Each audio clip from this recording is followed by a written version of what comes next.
अस्सलाम वालेकुम ji, this is Ghulam Murtaza Adhar and you watching my YouTube channel. हाल ही में एफपीएससी ने सीएसएस 2023 के रिटन रिजल्ट को अनाउंस किया है और आप कैंडिडेट्स जो ज़्यादातर इसमें क्वालिफाई ना कर सके उनकी मार्कशीट्स भी पब्लिश हो चुकी हैं और उसके बाद एक स्कोरिंग ट्रेंड भी जो है वो ऑब्जर्वेशन का हिस्सा बना।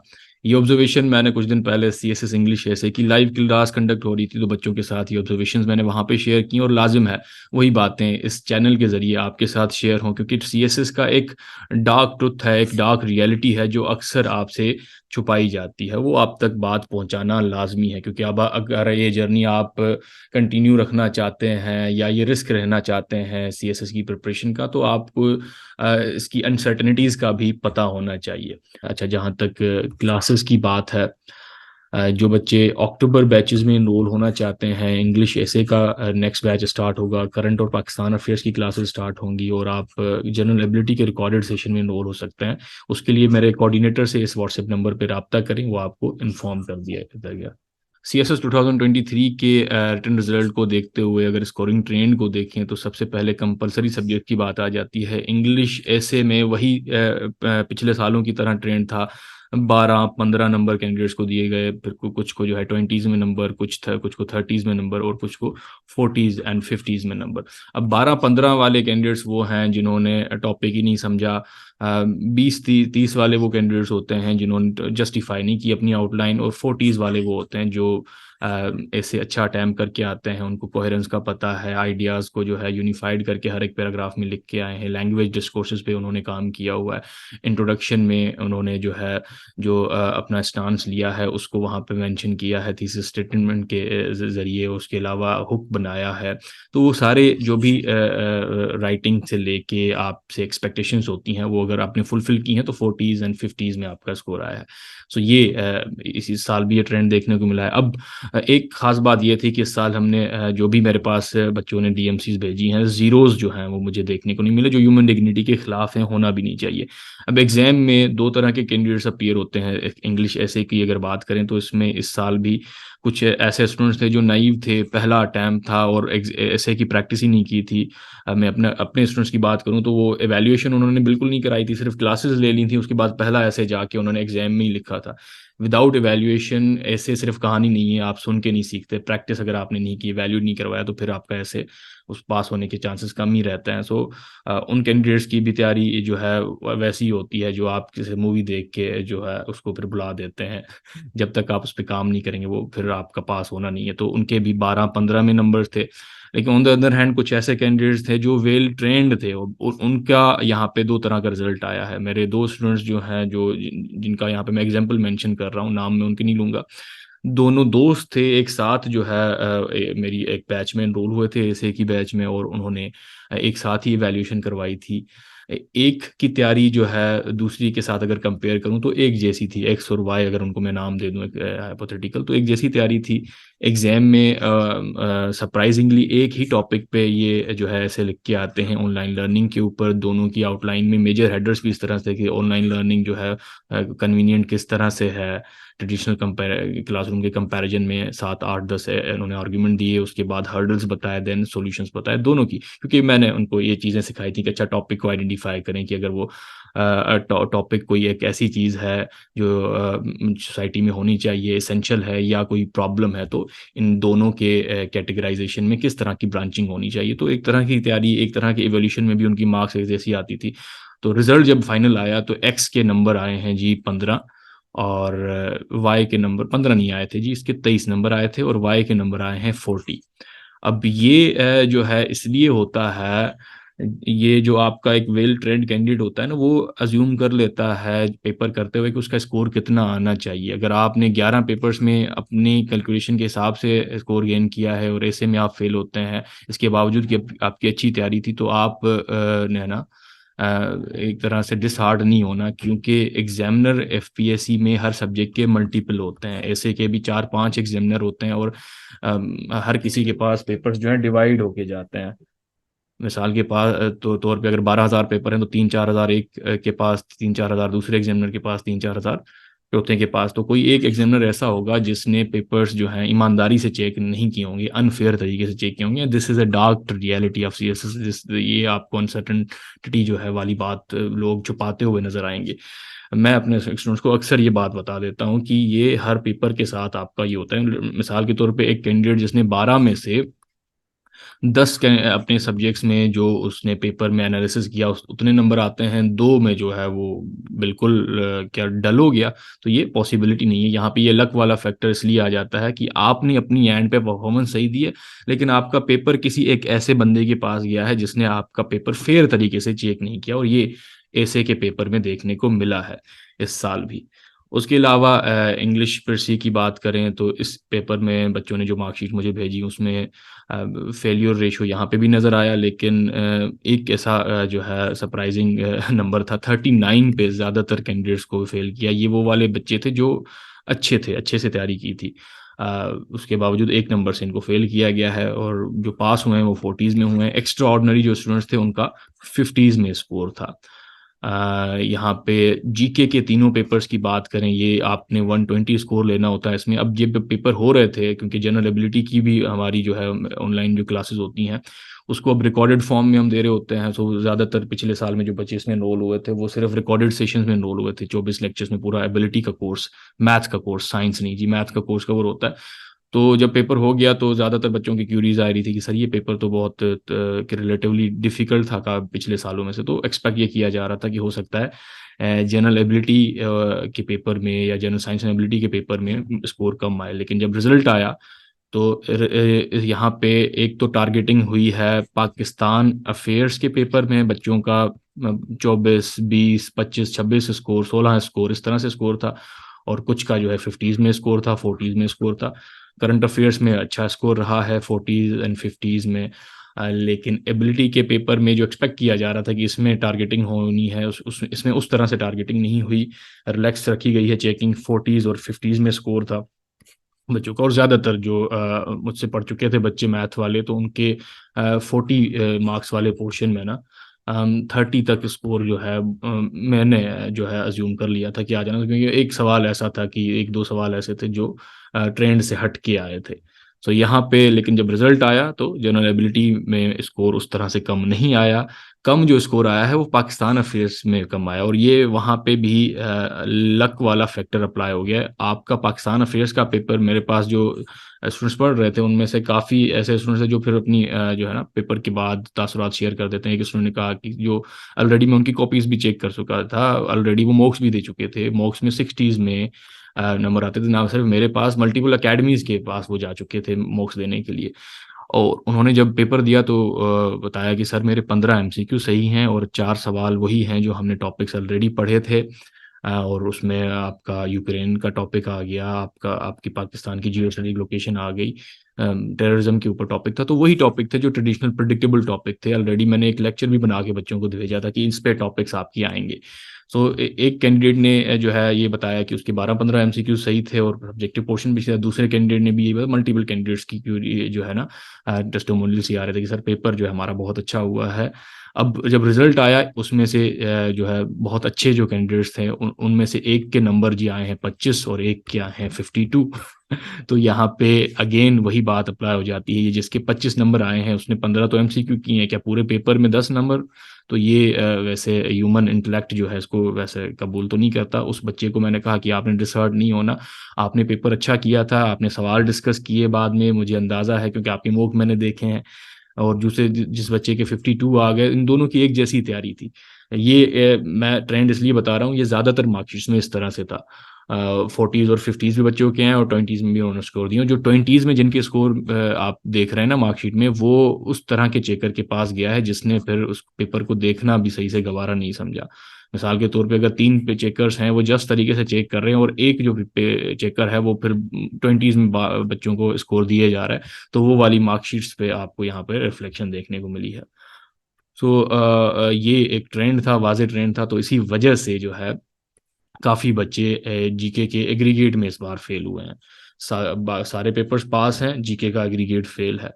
और आखिर में इस्लामियात की अगर बात करें तो इस्लामियात के पेपर में जिन बच्चों ने सिर्फ इंग्लिश रेफरेंसेस दिए थे, जिन बच्चों ने सिर्फ ट्रांसलेशन लिखी थी, उनका 40 में स्कोर है। जो अरबिक लिख के आए थे, अरबिक रेफरेंसेस, उनका मैंने देखा है 58 और 60 तक, 60s में स्कोर गया है इस साल की मार्कशीट्स में। सो ये ट्रेंड जर्नली हमें कंपलसरी सब्जेक्ट्स में देखने को मिला। और उसके अलावा यहाँ पे अगर हम ऑप्शनल्स की बात करें तो ऑप्शनल्स में अगेन इंटरनेशनल रिलेशंस जिन्होंने ऑप्ट किया था उनके बहुत फ़ायदे हुए हैं। 130s एंड 120s में स्कोर आया है। पॉलिटिकल साइंस में वो बच्चे जो पिछले ईयर्स में जो है 140 130 प्लस स्कोर ले चुके थे, इस साल उसका उनका स्कोर 98 99 में आया है। कंप्यूटर साइंस में बहुत टारगेट किया गया है बच्चों को। एक्स्ट्रा ऑर्डिनरी जिनकी तैयारी थी उनका स्कोर भी 100 तक आया है, क्योंकि पेपर 2 कंप्यूटर साइंस का डिफिकल्ट आया था। Like wise economics and physics, in subjects में भी स्कोर। और मैं बच्चों को ये रिकमेंड करता हूँ कि आप ये टेक्निकल सब्जेक्ट ऑप्ट ना करें। बेहतर है आप इंटरनेशनल रिलेशंस या पोल साइंस, इन दोनों को ही ऑप्ट किया करेंगे। कुछ साल इंटरनेशनल रिलेशंस हिट होता है, कुछ साल पोल साइंस हिट होता है, तो ये पता नहीं होता कि आपको नेक्स्ट साल कौन सा हिट होने वाला है, लेकिन सब्जेक्टिविटी इनमें होती है। अगर आप का सब्जेक्ट हिट भी होता है, तैयारी भी अच्छी है, तो फिर भी आपके 100 के करीब नंबर आ ही जाएंगे। इन इन पेपर्स में, कंप्यूटर साइंस में, इकोनॉमिक्स में, फिजिक्स में, इनमें अगर पेपर डिफिकल्ट आ जाता है तो फिर, क्योंकि मैथमेटिकल टाइप सवाल होते हैं, सही या गलत, फिर आपके फेल होके होने के चांसेस बढ़ जाते हैं, आपका पूरा करियर रिस्क पे चला जाता है। तो इस साल भी यही ट्रेंड देखा कि हमने आईआर में बच्चों का अच्छा स्कोर था, पोल साइंस में अच्छा नहीं था, कंप्यूटर साइंस में नहीं था, इकोनॉमिक्स में, फिजिक्स में। अच्छा, हिस्ट्री के पेपर्स की बात करें तो यहाँ पे बड़ा इनजस्टिस हुआ है। ये भी अगेन एक डार्क रियलिटी है सीएसएस की। अगर देखें हिस्ट्री के सब्जेक्ट्स हैं तो सबके पेपर एक जैसे आना चाहिए, एक जैसा ट्रेंड हो। तो इस बार यूएस हिस्ट्री को लेके बहुत नाइंसाफी की गई है बच्चों को। और यहाँ पे भी वो जो चेकर्स की मैंने बताया ना कि 3-4 किस्म के चेकर्स होते हैं, तो यूएस हिस्ट्री का भी जो है कोई एक चेकर ऐसा था जिसने जो है बड़ी रिलैक्सेशन दी है बच्चों को। बाकी जो 3 चेकर्स थे वो अज्यूम यही करके बैठे थे कि अच्छा सबके पेपर बहुत बुरे हुए हैं और जिसने अच्छा भी लिखा है उसको भी 32 31 एंड 33 से ज़्यादा स्कोर नहीं देना, या 40 तक ज़्यादा स्कोर देना है। क्योंकि ये जो है अजम्पशन पे चेक हुए, सही चेकिंग इस बार यूएस हिस्ट्री के पेपर की नहीं हुई। क्योंकि मेरे 2 स्टूडेंट्स थे, एक एक की कहानी ये थी कि वो पेपर देने के बाद उसने बताया कि सर मेरे सारे पेपर अच्छे हुए हैं लेकिन यूएस हिस्ट्री का पेपर जो है आउट ऑफ द बॉक्स था। तो मैंने 17-18 पेजेस जो है सारी यूएस हिस्ट्री की कहानी लिख के आया हूँ, और हर 7 पेजेस के बाद ऊपर में सवाल नंबर बस चेंज करते जा रहा था, कोई हेडिंग नहीं, कुछ नहीं, बस लिखते ही जा रहा हूँ। और दूसरी तरफ एक ऐसा स्टूडेंट जिसका ये तीसरा अटैम्प्ट था और यूएस हिस्ट्री में उसने बहुत अच्छी तैयारी की थी, 3 सवाल उसने एग्जिट सही किए हैं, और 2 सवाल, आखिरी जो सवाल था जो आपके 10-10 मार्क्स से 2 सवाल आपने छोटे से करने होते हैं, शॉर्ट नोट्स, उसमें भी एक नोट उसने सही किया था। 10 इसके एमसीक्यू एग्जिट सही थे, लिख के आया था पेपर के पीछे। और इस ये एक्सपेक्ट कर रहा था कि 50 प्लस इसका स्कोर आ जाए। यानी जस्ट तरीके से पेपर ये बहुत अच्छे से करके आया था, जहाँ पे पूरा आपका हॉल खाली हो गया था उस तरफ ये वाला मेरा स्टूडेंट अच्छा स्कोर करने की ख्वाहिश में था, क्योंकि वो सिर्फ ख्वाहिश नहीं कर रहा था, उसकी तैयारी अच्छी थी। जब रिजल्ट आया, ये जो बच्चा पेपर फिल करके आया है, इसके पेपर को चेक ही नहीं किया गया, इसके 52 नंबर आए हैं, 52 सिर्फ 33 पे पास नहीं किया, 52 जो सिर्फ कहानियां लिख के आया। और जो पेपर अच्छा करके आया था उसका 31 स्कोर आया है, फेल कर दिया गया इनको। बाकी सब्जेक्ट्स इनके पास थे, इसमें इनको ऐसे के इसमें यूएस हिस्ट्री के पेपर में फेल कर दिया गया। और ये एग्जामिनर्स जो चेक कर रहे थे उनको ये अंदाजा था कि सब ने ही बुरा किया होगा पेपर, बस फेल करते जा रहे हैं। एक बंदे ने जो जो स्कोर देने पे बैठा था उसने फिर उसको दे दिया स्कोर। तो ये it is also a dark reality about CSS. Unfair checking कुछ सब्जेक्ट्स की होती है जो आपके कंट्रोल में नहीं है, क्योंकि दूसरी तरफ भी इंसान बैठे हैं, उनको पेपर चेक करने के लिए थोड़े बहुत पैसे दिए जाते हैं। उनमें से कुछ एक बंदा ऐसा भी हो सकता है ना कि जो सिर्फ और सिर्फ ज़्यादा से ज़्यादा पेपर निपटाना चाह रहा है, वो फिर आगे नहीं देखता कि ये मैं सिर्फ पेपर नहीं चेक कर रहा, ये 2 लोगों की किस्मत के ऊपर लाइनें फेर रहा हूँ। तो ये अगेन होता है। और यहाँ पे दूसरा जो है डार्क ट्रुथ ये है कि एफपीएससी जब हिस्ट्री के पेपर किसी एक को टारगेट करता है तो उसी ग्रुप में बाकी जो हिस्ट्री के सब्जेक्ट्स हैं, जैसे यूरोपियन हिस्ट्री, इंडो पाक हिस्ट्री, इनमें स्टूडेंट्स का स्कोरिंग ट्रेंड को हमने जब देखा तो बहुत अच्छा स्कोर है, 50s 60s 70s में स्कोर था। तो जिस बच्चे ने यूरोपियन हिस्ट्री ऑप्ट कर लिया उसके आपने पास होने के चांसेस बढ़ा दिए, और जिसने यूएस हिस्ट्री ऑप्ट कर लिया उसका पेपर टफ निकाल दिया, उसके बाद चेकिंग भी फेयर नहीं हुई। तो ये एफपीएससी के एंड पे जो है अनजस्टिस हो जाता है, और ये होता रहता है, हर साल होता है, ये आपको मालूम होना चाहिए। अगर आप ए हिस्ट्री के सब्जेक्ट को टफ करना चाह रहे हैं किसी एक सब्जेक्ट में, तो सबका पेपर वैसा ही होना चाहिए, यूरोपियन हिस्ट्री का भी टफ हो, इंडो पाक का भी टफ हो। एक को टारगेट कर दिया और बाकियों को जो है रिलैक्सेशन मिल गई। तो ये जो है मेरी एंड पे, या तो अगर ये ऐसा आप करना चाह रहे हैं तो ऑप्शनल सब्जेक्ट्स ही हटा दें। 6 कंपलसरी जिस तरह से हैं, 6 कंपलसरी वाले आपके सब्जेक्ट्स और होने चाहिए, या 12 सब्जेक्ट्स जो हैं होने चाहिए सीधे सीधे कंपलसरी। तो वो 12 ही कंपलसरी होने चाहिए सब्जेक्ट, एक जैसे हों तो फिर एक जैसा ही इम्पैक्ट सब पे पड़ना चाहिए। चॉइस पे बच्चे जाते हैं, उनके उन्होंने आधे बच्चों ने यूएस हिस्ट्री ले लिया, आधों ने यूरोपियन हिस्ट्री ले लिया, तो यूएस हिस्ट्री वाले जो है एक सब्जेक्ट के लिए रह गए और यूरोपियन हिस्ट्री वाले पास हो गए, और ये अफसर बनेंगे। ये जो है दुनिया के ताने सहते रहेंगे, उनको पता ही नहीं होगा कि इनसे गलती क्या हुई है। गलती ये हुई है कि इन्होंने सीएसएस के इस डार्क ट्रुथ को इग्नोर कर दिया था, डार्क रियलिटी को, कि अनफेयर तरीके से भी चेकिंग हो रही होती है। चेकिंग, उसको चेकिंग ही नहीं कहेंगे, ये अनजस्टिस है जो होता है। उसके अलावा सोशोलॉजी में बच्चों का एवरेज स्कोर था 40s और 50s में। लैंग्वेजेस से एक्सपेक्टेशन ये थी कि लैंग्वेजेस में ज़्यादा स्कोर आएगा। अगेन लैंग्वेजेस में सिंधी जिन बच्चों ने ऑप्ट किया था वो ज़्यादातर बच्चे फेल हुए हैं। नॉर्मल तैयारी के साथ ये बच्चे पहले 50s और 60s में स्कोर हासिल कर लिया करते थे, इस बार जिनकी अच्छी तैयारी थी उनका 50s और 60s में स्कोर आया है। नॉर्मल तैयारी तैयारी वाले 20s में 30s में मार्क्स उनके आई हैं, वो फेल हुए हैं। तो ये सोच लेना कि लैंग्वेज ऑप्ट करेंगे, क्योंकि इस बार सिंधी का जिस तरह से पेपर आया था, शेर व शायरी आपसे डिमांड की गई थी, तो बच्चों के लिए टफ हो गया था। Punjabi on the other hand, Punjabi बहुत ज़्यादा स्कोरिंग रहा है, 80s में 70s में स्कोर आया है बच्चों का। लाइक वाइज इंटरनेशनल लॉ में बहुत अच्छा स्कोर आया है, 70s में स्कोर आया है। फिलोसफी में बच्चों का बहुत ज़्यादा स्कोर आया है, 80s और 70s में स्कोर आया है। जेंडर स्टडीज़ को इस बार टारगेट नहीं किया गया। इसमें दो एक्सट्रीम्स मिली हैं, कुछ स्टूडेंट्स के 40s में स्कोर हैं और कुछ के 60s और 70s में स्कोर हैं। सो ये जो है पैटर्न देखने को मिला है। अच्छा, ये सारा स्कोरिंग ट्रेंड था जो हमें इस साल भी रिपीट होते हुए नज़र आया है, और हर साल ट्रेंड ये थोड़ा सा चेंज कर लेते हैं। अब देखें, इसमें से चंद सजेशंस मेरी आपके लिए ये हैं कि आप ट्रेंड को कभी भी इग्नोर ना किया करें। जो बच्चे ये जान चुके थे कि पिछले कुछ सालों से यूएस हिस्ट्री का पेपर हिट हो रहा है, तो आप क्यों ऑप्ट कर रहे हैं उसे? ना ऑप्ट करें ना। आप ओवर स्मार्ट होने के चक्कर में खुद को फेल करवा बैठते हैं। ना हिट कर, अगर अब कुछ बच्चे ये कहेंगे अच्छा सर अगर हम यूएस हिस्ट्री ऑप्ट नहीं कर रहे तो यूरोपियन हिस्ट्री ऑप्ट कर लेते हैं, तो ये टारगेट हो जाएगा। अच्छा जी, हिस्ट्री के पोर्शन को ही आप छोड़ दें, कोई और सब्जेक्ट उसका अल्टरनेटिव देख लें, हिस्ट्री वाला ग्रुप ग्रुप ही छोड़ दें। ठीक है, तो आपने स्कोरिंग ट्रेंड को इग्नोर नहीं करना, देख लेना होता है उसे। उसके अलावा जो चीज़ें आपकी एंड पे है वो आपने करनी है। आपने ऑल आउट होके सीएसएस की प्रिपरेशन करनी है, थोरो प्रिपरेशन करनी है। कोई भी जो हिस्सा है जो रहना नहीं चाहिए आपके सिलेबस कंप्लीशन से लेकर, आपके टेस्ट सीरीज में अपीयर होने से लेकर, इवैल्यूएशन, रिवीजन, ये सारी चीज़ें होनी चाहिए। अगर ये आप करने के बाद एग्जाम में बैठते हैं तो मैटर ये करता है कि आप खुद सेटिस्फाइड हैं अपने अटैम्प्ट से या नहीं। अगर आप खुद मुतमईन हैं, सेटिस्फाइड हैं, उसके बाद आप का पेपर जो है इसमें से किसी एक पेपर में, दो पेपर में आप लक के चलते, लक से यहाँ से ये मुराद कि आपने पेपर अच्छा किया था, लेकिन जो चेक करने वाला बंदा है उसने वो वाला पेपर आपका फेयर तरीके से अगर चेक नहीं किया, तो वो फिर उसके लिए आप मेंटली तैयार रहें कि ऐसा भी हो सकता है। ये रियलिटी आपसे आमतौर पे छुपाई जाती है। अब जो बच्चे लास्ट अटेम्प्ट में सीएसएस 2023 में फेल हुए हैं, उनको आई अंडरस्टैंड कि बहुत जो है दुख हो रहा होगा इस वक्त, और ये ऐसी फीलिंग है जो जिसको एक्सप्रेस भी नहीं किया जा सकता। आपसे दोस्त बात कर रहे होंगे, आप जोन आउट हो चुके होंगे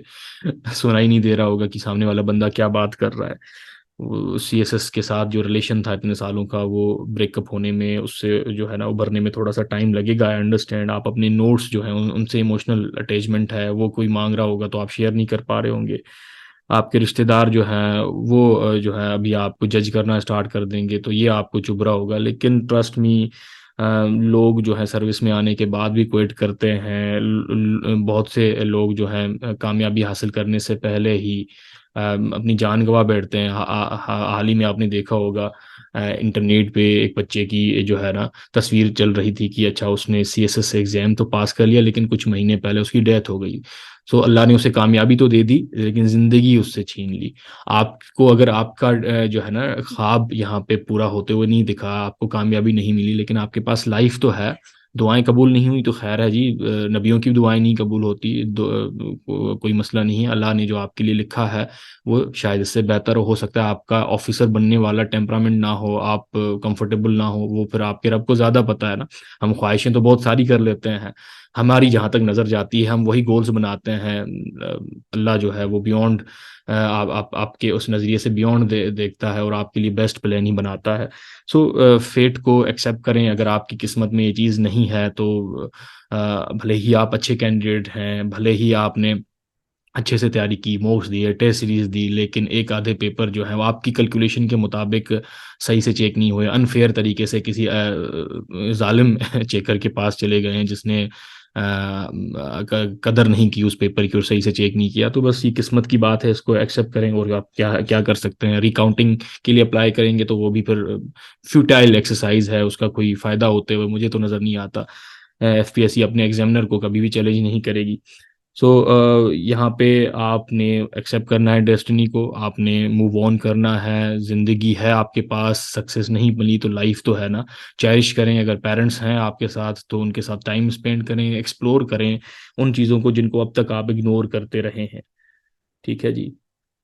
यहाँ पे शायद इमोशनल होने जाऊँ मैं, क्योंकि ज़्यादातर जो आपके स्टूडेंट्स होते हैं ना, जो आपसे पढ़ते हैं, उनसे इमोशनल अटैचमेंट भी हो जाती है। उनमें से चंद जो स्टूडेंट्स फेल होने के बाद रोते हुए वॉइस नोट भेजते हैं, तो बहुत दुख होता है। 6-7 साल की उनकी जर्नी होती है, जवानी का टाइम दे चुके होते हैं, लेकिन अगेन आपके पास लाइफ है, इसका अच्छा इस्तेमाल करें। कोई और जो है अपनी एम्बिशन ढूंढने की कोशिश करें। टाइम लगेगा, 2 हफ्ते, 1 महीना, 1.5 महीना लगेगा। उसके बाद एक वक्त ऐसा आएगा आप बिल्कुल सोचेंगे कि अच्छा जो हुआ अच्छे के लिए हुआ, अल्लाह ने मेरे लिए कुछ और ही बेहतर लिखा था, वो आपको बाद में पता चल जाएगा। ठीक है जी, यहीं पे डिस्कशन को क्लोज करते हैं। अच्छा, जहाँ तक क्लासेस की बात है, जो बच्चे अक्टूबर बैचेस में इनरोल होना चाहते हैं, इंग्लिश एसे का नेक्स्ट बैच स्टार्ट होगा, करंट और पाकिस्तान अफेयर्स की क्लासेस स्टार्ट होंगी, और आप जनरल एबिलिटी के रिकॉर्डेड सेशन में इनरोल हो सकते हैं। उसके लिए मेरे कोऑर्डिनेटर से इस व्हाट्सएप नंबर पर रब्ता करें, वो आपको इन्फॉर्म कर दिया गया। That's all for today. अपना ख्याल रखें, मिलते हैं नेक्स्ट किसी लेक्चर में। अल्लाह हाफिज़।